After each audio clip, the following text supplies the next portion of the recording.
జోయాస్ proprietary ayurvedic medicine అందమైన ఒత్తైన చుట్టూ జోయాస్తోనే సాధ్యం.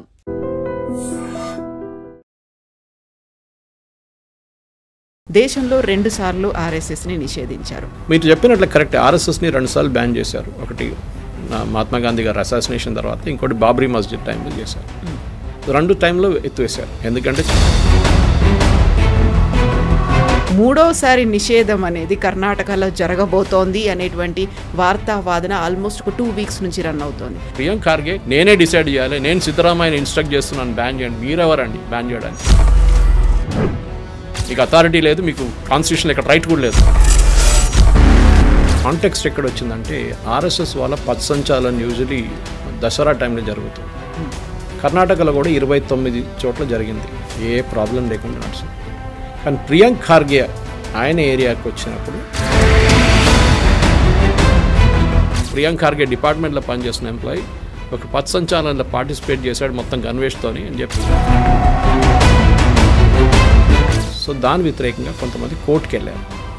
కోర్టు అడిగారు, మీకు ప్రాబ్లం ఏంటి, ఎందుకు పర్మిషన్ ఇవ్వట్లేదు అంటే, ఆర్గనైజేషన్ బ్యాన్ చేయాలంటే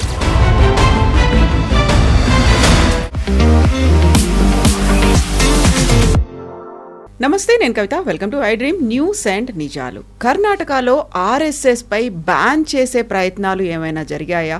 బహిరంగ ప్రదేశాల్లో ఆర్ఎస్ఎస్ ఈవెంట్లు జరగకుండా ఎందుకు నిషేధం విధించాలని చూశారు? హైకోర్టు ఎందుకు ఇంటర్వ్యూన్ అయింది? ఆ నిషేధాన్ని ఎందుకు ఎత్తేసింది? ఎందుకు స్టే విధించింది? మనతో పాటుగా ఉన్నారు సీనియర్ జర్నలిస్ట్ సురేష్ కొచ్చాతిల్ గారు. సార్ నమస్తే. మనం గతంలో ఆర్ఎస్ఎస్ గురించి కూడా మాట్లాడుకున్నాం. దేశంలో 2 సార్లు ఆర్ఎస్ఎస్ని నిషేధించారు. బట్ మూడోసారి నిషేధం అనేది కర్ణాటకలో జరగబోతోంది అనేటువంటి వార్తావాదన ఆల్మోస్ట్ ఒక 2 వీక్స్ నుంచి రన్ అవుతోంది. బట్ సేమ్ టైం రైట్ టైంలో హైకోర్టు ఇంటర్వ్యూన్ అయింది, ఒక స్టే అయితే విధించింది. ఏం జరుగుతోంది అసలు కర్ణాటకలో? ఈ స్టే విధించింది బ్యాన్ కోసం కాదు, కానీ అక్కడ పబ్లిక్ ప్లేసెస్లో ప్రైవేట్ పార్టీస్ ఏదైనా ప్రోగ్రామ్ చేయాలనుకుంటే పర్మిషన్ తీసుకోవాలని చెప్పారు. దాని వ్యతిరేకంగా. సో ఇది కాంటెక్స్ట్ ఎక్కడ వచ్చిందంటే ఆర్ఎస్ఎస్ వాళ్ళ పథసంచాలన్ యూజువలీ దసరా టైంలో జరుగుతుంది. కర్ణాటకలో కూడా 29 చోట్ల జరిగింది, ఏ ప్రాబ్లం లేకుండా నడిచింది. కానీ ప్రియాంక్ ఖార్గే ఆయన ఏరియాకి వచ్చినప్పుడు అక్కడ జరగకూడదు అని చెప్పి పర్మిషన్ ఇవ్వలేదు. సో కర్ణాటక మినిస్టర్ ఆయన మన ఖర్గే గారు కొడుకు ఇక్కడ చేయకూడదు, చిత్తాపూర్లు చేయకూడదు అని చెప్పి పర్మిషన్ ఇవ్వలేదు. సో దాని వ్యతిరేకంగా కొంతమంది కోర్టుకి వెళ్ళారు. కోర్టు అడిగారు, మీకు ప్రాబ్లం ఏంటి, ఎందుకు పర్మిషన్ ఇవ్వట్లేదు అంటే, అక్కడ లా అండ్ ఆర్డర్ సిచ్యువేషన్ ఉంది, ఇంకా చాలా ఆర్గనైజేషన్స్ అప్లై చేశారు పర్మిషన్ కోసం, ఇట్లానే మేము ప్రొసెషన్ తీస్తున్నామని. వీళ్ళకి పర్మిషన్ ఇస్తే వాళ్ళకు కూడా ఇవ్వాల్సి వస్తుంది. కోర్టు చెప్పారు, లా అండ్ ఆర్డర్ అనేది మీ పని, you should maintain law and order, అది మీ రెస్పాన్సిబిలిటీ. ఎవరో గొడవ చేస్తారని చెప్పి ఇంకొకరిని పర్మిషన్ చేయకుండా ఉండకూడదని చెప్పి ఆ పిటిషన్ రిటర్న్ చేశారు. ఐ థింక్ నెక్స్ట్ వీక్ అది ఆర్గ్యుమెంట్కి వస్తుంది. మళ్ళీ అదే టైంలో ప్యారలల్గా ఇంకొక ఆర్గనైజేషన్, ఆర్ఎస్ఎస్ కాదు ఇంకొక ఆర్గనైజేషన్ కోర్టుకి వెళ్ళి ఇట్లా మాకు పర్మిషన్ ఇవ్వట్లేదు, పబ్లిక్ ప్లేసెస్లో ఆర్ఎస్ఎస్ లాంటి మిగతా ఆర్గనైజేషన్స్కి ఏం చేయకూడదు అక్కడ అని చెప్పి వీళ్ళు ఒక బ్యాన్ పెట్టారు. దాన్ని ఇప్పుడు స్టే చేశారు. ఫ్రీడమ్ ఆఫ్ ఎక్స్ప్రెషన్ కింద, రైట్ టు ప్రాక్టీస్ రిలీజియన్ కింద వస్తుందన్నమాట. ప్రాబ్లం ఎక్కడ వస్తుంది? పబ్లిక్ ప్లేసెస్ అనే వీళ్ళ డెఫినేషన్ ఏంటంటే రోడ్ల మీద ప్రొసెషన్ తీయకూడదు. కరెక్ట్. జనరల్ సెన్స్లో ట్రాఫిక్ బ్లాక్ అయిపోతుంది అన్నాం. మీరు పర్మిషన్కి అప్లై చేయండి, ట్రాఫిక్ పోలీస్ వాళ్ళు చూసుకుంటారు. మన దగ్గర కూడా జరుగుతూనే ఉంటుంది. గణేష్ ఉత్సవ టైంలో మనం చూస్తాం, చాలా మటుకు మొత్తం రోడ్లే బ్లాక్ అయిపోతుంది. తర్వాత మన ఇస్కాన్ వాళ్ళ ప్రొసెషన్ ఉన్నప్పుడు రోడ్డు ఒకవైపు బ్లాక్ చేస్తారు, ఇంకోవైపు రథయాత్రలో అట్లాంటి చాలా మటుకు ఉంటుంది. అది కాకుండా హనుమాన్ జయంతి ప్రొసెషన్స్ తీస్తారు, రాజాసింగ్ గారు తీస్తారు, శోభాయాత్ర తీస్తారు, దానికి కూడా రెస్ట్రిక్షన్స్ ఉంటుంది. ఒకసారి పర్మిషన్ ఇవ్వరు, ఒకసారి రెస్ట్రిక్టెడ్ పర్మిషన్ ఇస్తారు, ఇంతమంది ఉండాలి, డీజే మ్యూజిక్ యూజ్ చేయకూడదు, అది ఇది అని చెప్పేసి. కర్ణాటకలో ఇదే జరిగింది. ప్రియాంక్ ఖార్గేకి ప్రాబ్లం ఏంటంటే ఆయన ఏరియాలో ఆర్ఎస్ఎస్ ఇన్ఫ్లుయెన్స్ ఇంకా పెరుగుతుంది చాలా మటుకు. కర్ణాటకలో మీరు ఆలోచించే 29 చోట్ల పథసంచాలనం చేశానంటే ఇట్స్ అ బిగ్ థింగ్. కేరళలో కూడా చాలా మటుకు జరుగుతుంది. కేరళలో కూడా ఇదే బ్యాన్ ఉంది. ఏది టెంపుల్ కాంపౌండ్లో చేయకూడదు.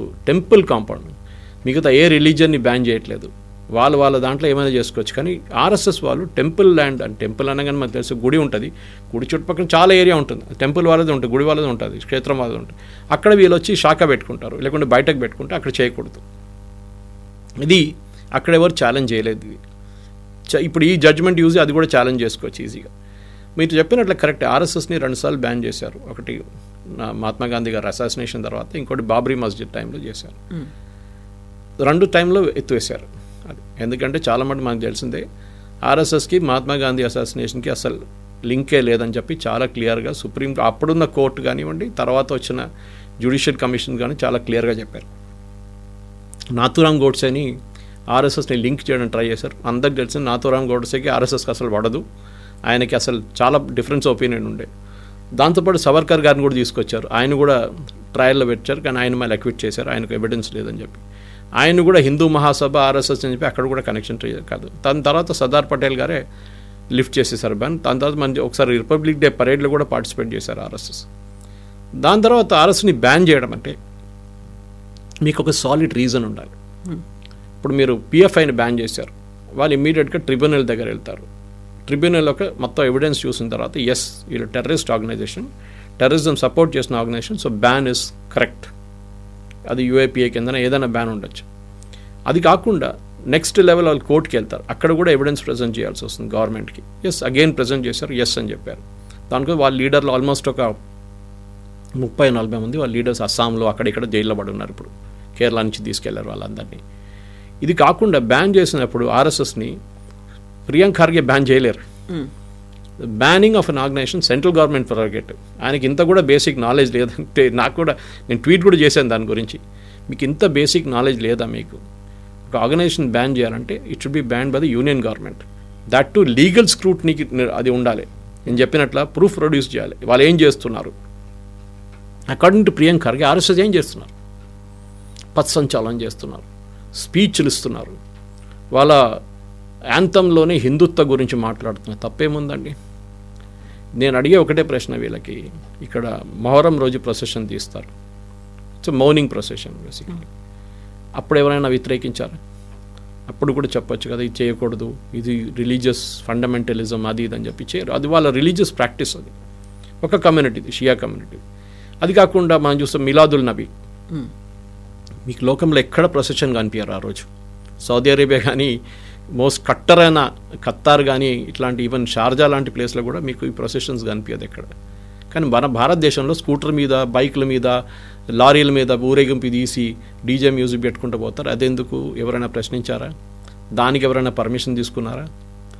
3-4 ఒక బైక్ మీద వెళ్తారా? ఎవరైనా ఆపారా? ఏం చేయట్లేదు. కానీ ఆర్ఎస్ఎస్ చేసినప్పుడు ఇమీడియట్ ప్రాబ్లం అయిపోతుంది. అది ప్రాబ్లం ఏంటి కవిత గారు అంటే, SDPI which is the political arm of PFI. మీరు ఒక పిఎఫ్ఐని బ్యాన్ చేయొచ్చు అసలు ఆర్గనైజేషన్, టెర్రరిస్ట్ సపోర్టర్ ఏదో గ్రౌండ్స్ కింద. కానీ వాళ్ళ పొలిటికల్ పార్టీని బ్యాన్ చేయాలంటే చాలా పెద్ద ప్రాసెస్. దానికోసం వాళ్ళు ఇంకా బ్యాన్ చేయలేదు ఎస్డిపిఐ. సో ఏం చేయలేదు, పిఎఫ్ఐ వాళ్ళందరూ ఎస్డిపిఐలో ఉన్నారు ఆల్రెడీ. సో అక్కడే కంటిన్యూ అవుతుంది ఇంకా యాక్టివిటీ. వీళ్ళ ఇన్ఫ్లుయెన్స్ ముందు మెయిన్లీ కేరళనే ఉంది, ఇప్పుడు కూడా చాలా మటుకు కేరళలో ఉన్నారు. అక్కడ ఎస్పెషల్లీ సిపిఎం వీళ్ళ సపోర్ట్ చాలా మటుకు తీసుకుంటారు ఎలక్షన్లో. వాళ్ళు ఇప్పుడు కర్ణాటకకు వచ్చేసారు, సదర్న్ కర్ణాటక. దక్షిణ కర్ణాటక అనగానే it is a BJP strong out. Shobha Karandlaje అక్కడి నుంచే గెలుస్తారు, ఉడిపి నుంచి. అక్కడున్న చోట్ల కూడా ఇప్పుడు మొత్తం ఎస్డిపిఐ వచ్చేసారు. పాపులేషన్ డెమోగ్రఫిక్స్ మార్చేస్తున్నారు. మనం బీహార్లో కిషన్గంజ్ లాంటి కాన్స్టిట్యున్సీ చూస్తే అక్కడ మీకు తెలిసిపోతుంది 63-83% ముస్లిమ్స్ అక్కడ. మొత్తం బంగ్లాదేశ్ వాళ్ళు, వెస్ట్ బెంగాల్. అక్కడ పెద్ద స్టోరీ ఉంది ఇంకోటి. నేను ఒక మలయాళం దూరదర్శన్ డిబేట్లో నేను ఉన్న దాంట్లో అడిగారు సాయంత్రం ఒక సిపిఎం ఆయన వచ్చి అడిగారు, కిషన్గంజ్లో చాలామందిని ఓటర్ లిస్ట్ని తీసేశారని చెప్పారు. నేను చెప్పాను మీకు తెలుసా ఎందుకు తీశారని అడిగాను. కిషన్గంజ్లో 6 అసెంబ్లీ సెగ్మెంట్లు ఉన్నాయి. దాంట్లో ఒక సెగ్మెంట్లోనే ముస్లిం కొంచెం తక్కువ ఉన్నారు, కానీ అక్కడ కూడా మెజారిటీ ఉన్నారు, తక్కువ ఉన్నారు. మిగతా అన్నింటిలో వాళ్ళు 60-70-80% ముస్లిమ్స్, మొత్తం బంగ్లాదేశ్ వాళ్ళు.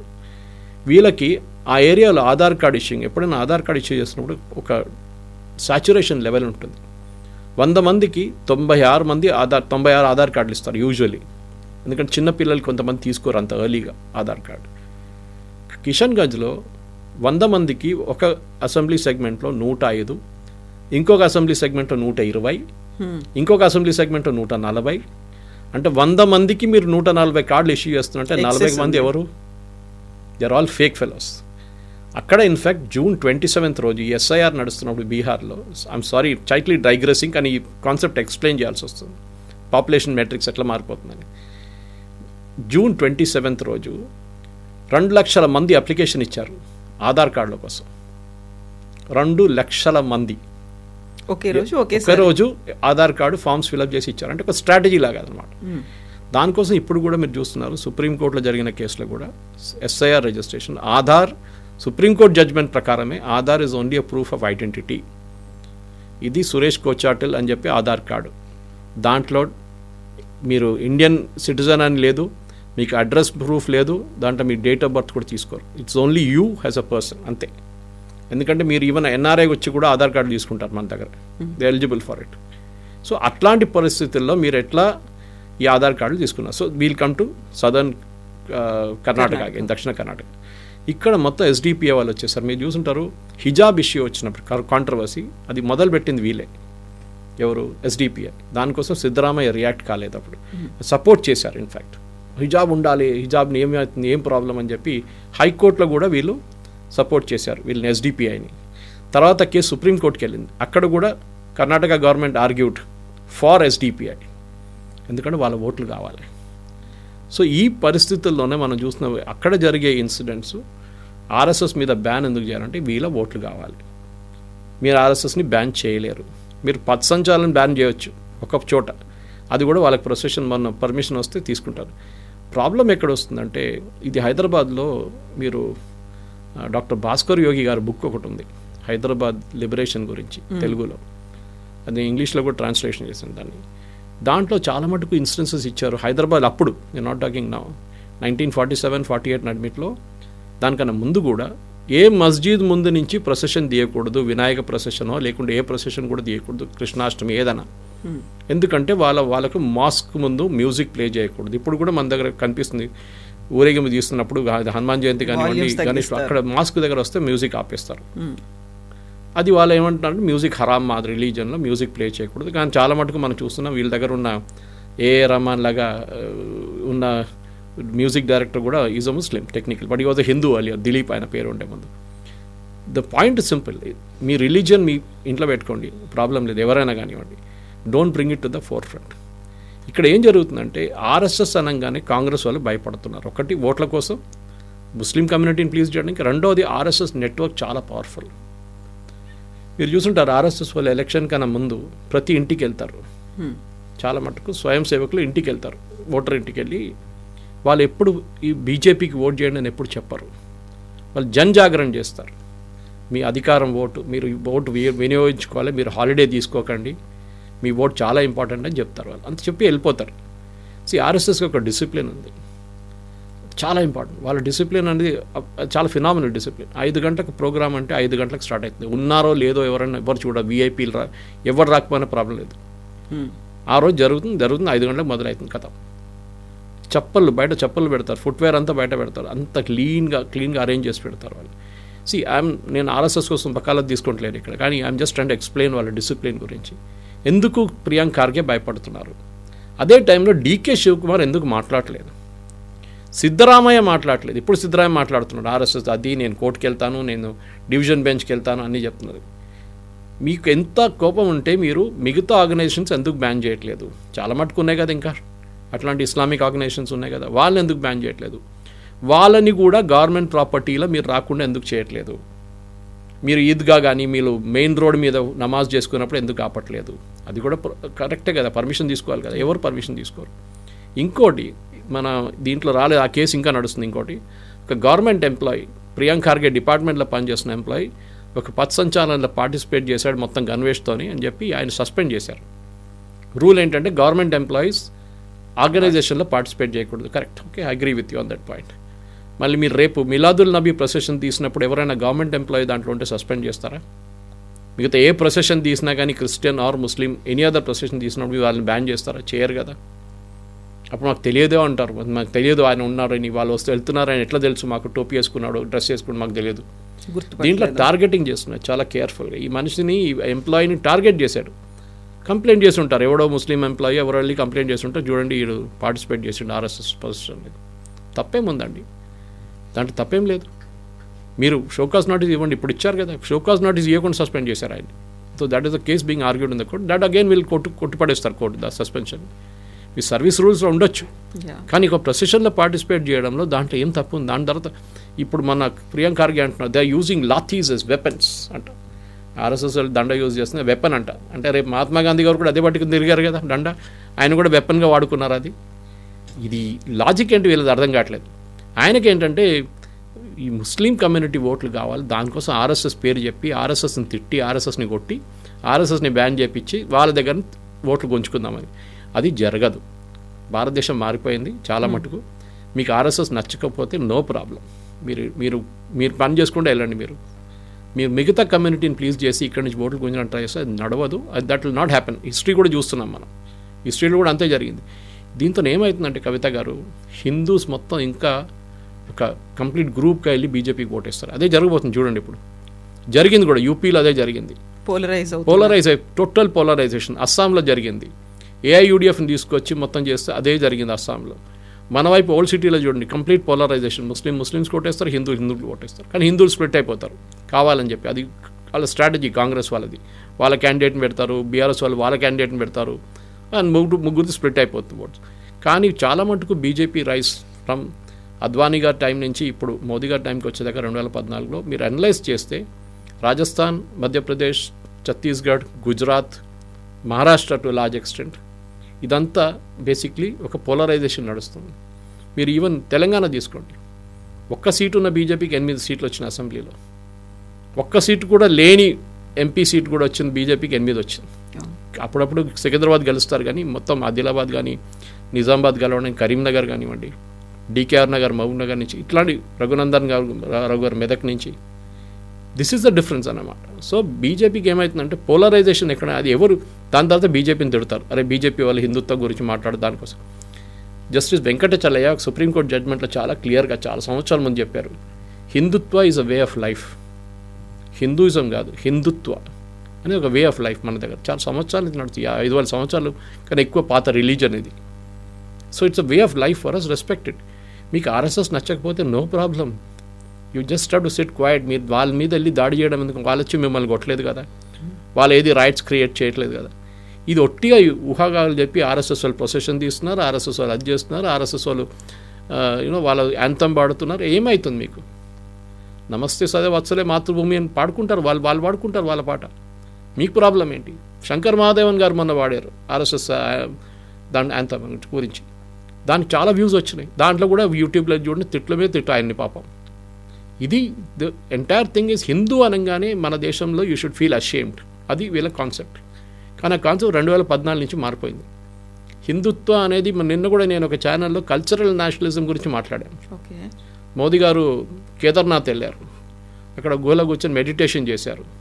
సడన్గా కేదార్నాథ్కి అటెన్షన్ వచ్చేసింది. ఆదిశంకరాచార్య స్టాచ్యూ ఉంది, మా అహిల్యాబాయ్ హోల్కర్, దాని తర్వాత కాశీ విశ్వనాథ్ కారిడార్, అక్కడ మళ్ళీ తర్వాత ఒక హిందుత్వ రివైవల్, ఉజ్జయిన్ మహాకాల్, మన శ్రీశైలంకి వచ్చారు, రామేశ్వరంకి వెళ్ళారు, చాలా చోట్లకి వెళ్తారు. ఇప్పుడు శబరిమలకి వెళ్తున్నారు అంటున్నారు. మా వైపు వచ్చి కేరళలో ఈ వెంట one of the lesser known temple, Sreerama temple Tripura చాలా ఫేమస్. గురువాయూర్ పద్మనాభ స్వామి, శబరిమల అందరు తెలుసుకొని ఈ Rama temple in Triprayar which is మా ఇంటి నుంచి ఒక 8 కిలోమీటర్ దూరంలో ఉంది. అది చాలా పవర్ఫుల్ టెంపుల్, చాలా పెద్ద టెంపుల్ కాంప్లెక్స్. అక్కడికి వెళ్ళారు మోదీ గారు. సడన్గా ఇప్పుడు అది అక్కడ కూడా టూరిస్ట్ ఫ్లో పెరిగిపోయింది. సో కల్చరల్ నేషనలిజం నడుస్తుంది అప్పటికి, రివైవల్ ఆఫ్ ద కల్చర్ అనమాట. ఇప్పుడు మీరు అయోధ్యకి వెళ్తారనుకుంటారు, అన్నిటికంటే పెద్ద అదే ఎగ్జాంపుల్ కదా రామ్ జన్మభూమి. మొన్న నోటిఫికేషన్ కూడా వచ్చింది వాళ్ళకి, ఆల్ టెంపుల్స్ ఆర్ కంప్లీట్ అయిపోయిందని చెప్పి. అక్కడికి మీరు ఫ్లైట్లో వెళ్తారనుకోండి, ఫ్లైట్ ఛార్జెస్ ఎయిర్లైన్కి ప్రాఫిట్. మీరు దిగంగానే ట్యాక్సీ తీసుకుంటారు, ట్యాక్సీ వాడికి డబ్బులు, వాడిది బిజినెస్. హోటల్కి వెళ్తారు, హోటల్ ఉంటారు, హోటల్ బిజినెస్. అక్కడి నుంచి మీరు పక్కనే రెస్టారెంట్కి వెళ్ళి లంచ్ డిన్నర్ చేస్తారు, వాళ్ళకి బిజినెస్. దాని తర్వాత నెక్స్ట్ డే మార్నింగ్ అయోధ్యకి వెళ్ళడానికి మీరు మళ్ళీ ట్యాక్సీ తీసుకుంటారు, వాళ్ళకి బిజినెస్. ప్రతి చోట్ల you're creating a complete cultural nationalism. దానికి ఆర్ఎస్ఎస్ ఈ కనెక్షన్ ఇవ్వడం అని నాకు అర్థం కావట్లేదు. వాళ్ళ పని చేసుకుంటూ పోతున్నారు. 100 సంవత్సరాల పాత ఆర్గనైజేషన్, కల్చరల్ ఆర్గనైజేషన్, ఎట్లా కల్చరల్ అవుతారు వాళ్ళు అని. ఆర్ఎస్ఎస్ అనేది ఒక ఇన్స్టిట్యూషన్ లాగా మనం చూసుకోవాలి. దాని చుట్టుపక్కల చాలా ఆర్గనైజేషన్స్ ఉంటాయి. వాళ్ళకి సంస్కార భారతి ఉంటుంది, ప్రజ్ఞాభారతి ఉంటుంది, ఇక్కడ మన దగ్గర సమాలోచన అనే ఒకటి ఉంటుంది ఆంధ్ర వైపు. అది కాకుండా చాలా మటు శిక్ష వాళ్ళ దగ్గర ఉన్న సరస్వతి శిశు మందిర్ కానీ మిగతా అన్ని ఇండైరెక్ట్గా నడిపించే చాలా ఉన్నాయి వాళ్ళ దగ్గర. Hundreds of organisation they have. Seva Bharati, wonderful work they do. అట్లాంటి ఆర్గనైజేషన్స్ ఉన్నాయి. That is why it's called a cultural organisation. మీరు ఆర్ఎస్ఎస్ అని ఒకరే సత్సంచాలకుని ఒకరే చూస్తున్నారు మీరు, కానీ చుట్టుపక్కల ఉన్న ఇన్స్టిట్యూషన్స్ ఎట్లా పనిచేస్తున్నారు. త్రిపురలో బీజేపీ ఎందుకు కలిసిందని అడగండి ఒకసారి. మీరు కావాలంటే రాకా సుధాకర్ గారిని ఒకసారి పిలిపించుకోవచ్చు. రాకా సుధాకర్ గారు చేసిన పని నార్త్ ఈస్ట్లో ఆయన టీం మొత్తం వాళ్ళు చాలామంది పనిచేశారు అక్కడ, సంవత్సరాలు పనిచేశారు. కంప్లీట్ మార్చేశారు ఫేస్ అక్కడ. ఎందుకంటే ఆర్ఎస్ఎస్ ఒక ఇమేజ్ నార్త్ ఈస్ట్లో మార్చింది సెల్ఫ్లెస్ పీపుల్ లైక్ రాకా సుధాకర్. చాలా కష్టపడి పనిచేశారు వాళ్ళు. ఏంటంటే అక్కడ వెళ్ళి ఇదే ఒక చిన్న హెల్త్ ఫెసిలిటీ కావాలంటే క్రియేట్ చేశారు, స్కూల్ కావాలంటే క్రియేట్ చేశారు. ఏ హెల్ప్ మీ మిషనరీస్ చేస్తున్న అదే పని వీళ్ళు రిపీట్ చేశారు. ఇఫ్ ఇంగ్లీష్లో అంటారు, if you can't beat them join them అంటారు. సేమ్ పాలసీ అన్నమాట. సో ఆర్ఎస్ఎస్ అనే ఒక ఈ ప్రియాంక్ ఖార్గే ఇది ఏమైందంటే పబ్లిసిటీ ఆర్ఎస్ఎస్కి ఎక్కువ వస్తుంది. ఇప్పుడు అదే జరుగుతుంది. ఇప్పుడు మనం అందరూ అంటాం మహాత్మా గాంధీ చంపిన గోడ్సే వాళ్ళ కమ్యూనిటీని, బ్రాహ్మిన్స్ని ఇదే కాంగ్రెస్ వాళ్ళు చంపారు చాలామందిని 48లో. సిక్కులు చంపలేదా ఢిల్లీలో? 3,000 4,000 మంది సిక్కుని చంపారు ఇందిరాగాంధీ అసాసినేషన్ తర్వాత. ఇదే కాంగ్రెస్ లీడర్స్ ఇప్పుడు జైల్లో ఉన్నారు కొంతమంది దాంట్లో. సో మీరు అట్లాంటి వైలెంట్ అట్లాంటి కాంగ్రెస్ బ్యాన్ చేయాలన్నా మనం? మీరు ఇంతమంది చంపారు కదా, మిమ్మల్ని కూడా బ్యాన్ చేయాలి కదా. అది అప్పుడు మాట్లాడరు దాని గురించి. కానీ ఏ రోజు బీజేపీయో వీళ్ళు ఎవరైనా మాట్లాడితే ఇమ్మీడియట్ మీరు కమ్యూనల్ అయిపోతారు. హిందూ అనగానే ఒక బొట్టు పెట్టుకుంటే కమ్యూనల్ అయిపోతారు, ఒక పంచ కట్టుకుంటే కమ్యూనల్ అయిపోతారు, ఒక షాల్. అది కేరళలో పెద్ద ప్రాబ్లం. కేరళలో ఫ్లాగ్స్ కూడా తీసేస్తారు. సాఫ్రాన్ అనగానే వాళ్ళకి అలర్జీ. ఇక్కడ కర్ణాటకలో ప్రొసెషన్ రోజు పర్మిషన్ ఇచ్చిన రోజు వాళ్ళు ఫ్లాగ్లు పెట్టారు, ఫ్లాగ్లు గుంజుకున్నారు మున్సిపల్ వాళ్ళు వచ్చి, పర్మిషన్ తీసుకోలేదంట. అరే పొలిటికల్ పార్టీ వాళ్ళ ఫ్లాగ్ రోడ్డు పక్కన ఉంటుంది, అది తీయండి ముందు దమ్ముంటే. అది తీయకుండా ఆర్ఎస్ఎస్ వాళ్ళ ఫ్లాగ్ వచ్చి, ఆర్ఎస్ఎస్ అని లేదు అది, it is basically saffron flag. అది మన ఎప్పటి నుంచో మన కంట్రీలో మన స్వామిలు, మన పెద్ద పెద్ద ఆచార్యులు, ఆదిశంకరాచార్యులు అంటే వాళ్ళందరూ యూజ్ చేసిన కలర్ సాఫ్రన్. ఈవెన్ ట్రై కలర్లో కూడా ఉంది కదా సాఫ్రన్. అది so what is your objection? Saffron చూడంగానే ఊ అంటారు వీళ్ళు. So that is the problem. దానికోసం చూడండి సంగీ అంటారు. Okay, Sanghi no problem. Saffron colour అంటారు. కేరళలో అయితే కౌడంగ్ అంటారు. బీజేపీ వాళ్ళని, సంఘ్ పరివార్ వాళ్ళని కౌడంగ్ అంటారు వీళ్ళు, వన్ కమ్యూనిటీ వాళ్ళు రెఫర్ చేస్తున్నప్పుడు. కానీ వాళ్ళు ఎప్పుడు రియాక్ట్ కావట్లేదు. నో ప్రాబ్లం, వాళ్ళు ఏం కావాలంటే చెప్పుకోనండి, we will do our work. In fact one of the largest per capital శాఖలు ఉన్నది కేరళ ఆర్ఎస్ఎస్ది. ఇంత చిన్న స్టేట్, ఐ థింక్ 16,000తో శాఖలు ఉన్నాయి వాళ్ళ దగ్గర అక్కడ. సో అట్లాంటి ప్లేసెస్లో వీళ్ళు ఇన్ఫ్లుయెన్స్ గురించి భయపడుతున్నారు. ఏ రోజు ఆర్ఎస్ఎస్ వాళ్ళ ఇన్ఫ్లుయెన్స్ పెంచుకుంటూ పోతారో బీజేపీకి కూడా ఒక సపోర్ట్ సిస్టమ్ వస్తుందని వీళ్ళకి చాలా క్లియర్గా తెలుసు. ఎందుకంటే చాలామంది బీజేపీలో ఉన్న వాళ్ళు చాలామంది ఆర్ఎస్ఎస్లో ఉన్నారు, వైస్ వర్సా ఆల్సో. సో అదొక భయం వీళ్ళకు ఉంది. కానీ వాళ్ళు ఎప్పుడు స్వయం సేవకులు ఎప్పుడు వాళ్ళ పొలిటికల్ ఐడెంటిటీ ఎప్పుడు బయటికి తీసుకురారు, వాళ్ళు ఎప్పుడు పొలిటిక్స్ గురించి మాట్లాడరు. అటువైపు ఉన్నప్పుడు ఓకే. ఇప్పుడు మీరు ఈవెన్ రేవంత్ రెడ్డిని చూడండి, ఆయన ఎక్కడి నుంచి వచ్చింది? Is um ABVP product which is RSS basically. చాలామందికి తెలియదు ఏబీవీపీ అనగానే బీజేపీది అనుకోండి. కాదు, ABVP is a youth student organisation of RSS, not BJP. బీజేపీకి విజయవైఎం ఉంది. సో ఇక్కడ కూడా చూడండి రేవంత్ రెడ్డి వచ్చారు, ఆయన ఇవాళ కూడా దాని గురించి ఎప్పుడు ఆర్ఎస్ఎస్ గురించి ఎప్పుడు తప్పుగా మాట్లాడలేదు. ఇక్కడ కూడా మీ పర్సనల్ ఒపీనియన్గా ఉండొచ్చు, అక్కడే ఉంచుకోవాలి. కానీ ప్రియాంక్ ఖార్గే దాన్ని బయటికి తీసుకొచ్చి నేనే ముఖ్యమంత్రి, నేనే డిసైడ్ చేయాలి, నేను సిద్ధరామయ్యని ఇన్స్ట్రక్ట్ చేస్తున్నాను బ్యాన్ చేయండి. మీరెవరండి బ్యాన్ చేయడానికి? మీకు అథారిటీ లేదు, మీకు ఏం చెప్తారు, అసలు కాన్స్టిట్యూషన్ ఇక్కడ రైట్ కూడా లేదు దానికోసం. Yes sir, thank you so much sir. Thank you. And for more videos, Please subscribe to iDream. Please subscribe to iDream. Please subscribe iDream. And please subscribe to iDream. For more videos, subscribe to iDream. please like, share and subscribe to the channel. Congratulations, iDream. Subscribe to iDream. Subscribe to iDream. So subscribe to iDream Media. iDream ki iDream team andarki huge congratulations. Please subscribe iDream Media. Please subscribe to iDream. Subscribe iDream. Please subscribe to iDream. iDream అంటే నా కళల channel subscribe చేసుకున్న నోరు తిరుగుతలేదు, మీరైతే గంట గుర్తు కొట్టండి. For more such videos, please subscribe to iDream. Subscribe to iDream. Please subscribe to iDream. Please subscribe iDream Media. Please do subscribe to iDream. Please subscribe to iDream Media. For best entertainment and information, please subscribe iDream. And don't forget to subscribe to iDream.